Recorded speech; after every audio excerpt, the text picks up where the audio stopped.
I'm Maggie Madison, Miss Spring Valley, Kansas, Team USA 2022, and I'm also the founder of CARE, and I'm here today with Diana Moore, the director of the Lewisburg Rec Commission. Hi, Maggie. Hi.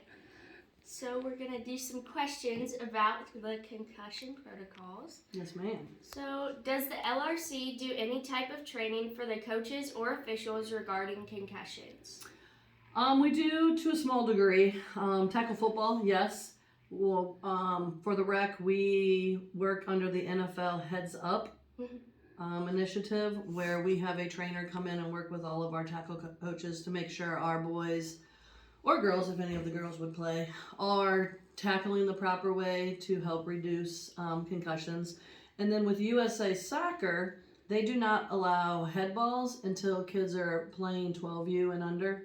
So 9, 10, those kiddos don't get to do the head balls yet, as their brains obviously are very much in the developmental stage. So I think sports are trying to do a little bit more than they have in years past in keeping kiddos safe. What do you instruct your coaches or officials to do if someone possibly sustains a head injury? Do you have a policy or procedure in place? A written policy, no. I think that would be important moving forward. We have had in the past couple years a few kiddos actually sustain a concussion. One was able to play again a couple weeks later. That was a football injury. We also had a football player who was not able to participate the rest of the year. The coaches take their helmets. I think having a good relationship in a small town, we do with the parents and the coaches. The dialogue and the conversation line is always there, so we know what's going on. Those parents had to, get me a release from the doctor before they were ever able to play again. I don't think in any of the other sports I've had too many, if any, concussions. We do get the injuries, and even with other injuries, whether it's a broken bone or whatever, the coaches, the referees, and my site supervisors are always in contact with me. Yes. Whether it's a phone call or an email, I always know if something like that has happened. Do you know if there are any opportunities for recreation departments to receive any type of training or guidance on concussions? Honestly, I don't.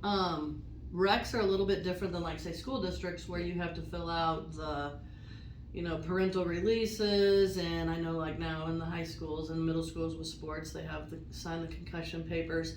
I think it'd be something great to get started, but to my knowledge, we don't, and I know Lewisburg Rec does not have anything like set in place. If any athlete were to receive a concussion at a recreational event, do you or your coaches do any follow-up with the school to assist with a continuum of care? Being in a small town, office in a school building, yes, I have a relationship with the nurses, the school staff, and then with the parents and the participants themselves. So knowledge is power, and we share information with each other all the time. So yes, there is a continuum of care. Do you have any personal experience dealing with someone affected with a concussion you could share?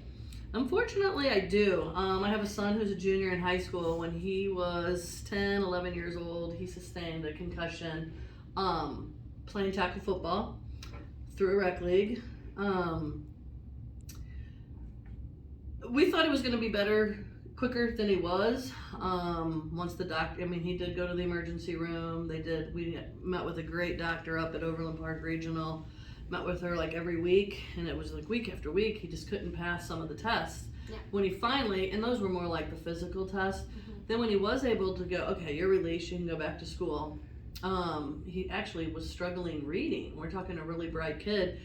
You think, when you read a book, line after line, well, he could get to the end of the line, but he couldn't track over and down. He would end up reading that same line in the book over and over again. Luckily, his teacher was fantastic and kind of reached out to me and said, I think you need to, let the doctors know about this. So it took a lot longer. That was the first game of the season, and he missed the whole football season. But, you only have one brain, so it's best to take care of that. Yeah. What are some gaps with concussion awareness or education you have possibly noticed within the realm of recreation programs? Probably not having a set policy in place, and then you get some of those parents. Luckily, I don't think it's really happened much, if at all, here, that think, it's okay. Yeah. Rub some dirt on it, you're fine. I played that way when I was a kid, but so much in the last handful of years with medical information has come out. Just, it's not a bump on the head. I mean, it's the brain moving around inside the head. So I just think there's, like I said, knowledge is power, and we just have to keep getting the information out there to people because, we had the kiddo up in Spring Hill die a few years ago from the second concussion because he wasn't completely healed from the first, and I think that's opened a lot of people's eyes. Yeah. What are some suggestions or items you would like to see put in place to help with concussion awareness or education? I think it would be great if we had a program like CARE come and talk to Lewisburg Rec coaches. We already have a coaches meeting prior to every season. Player safety is our number one concern.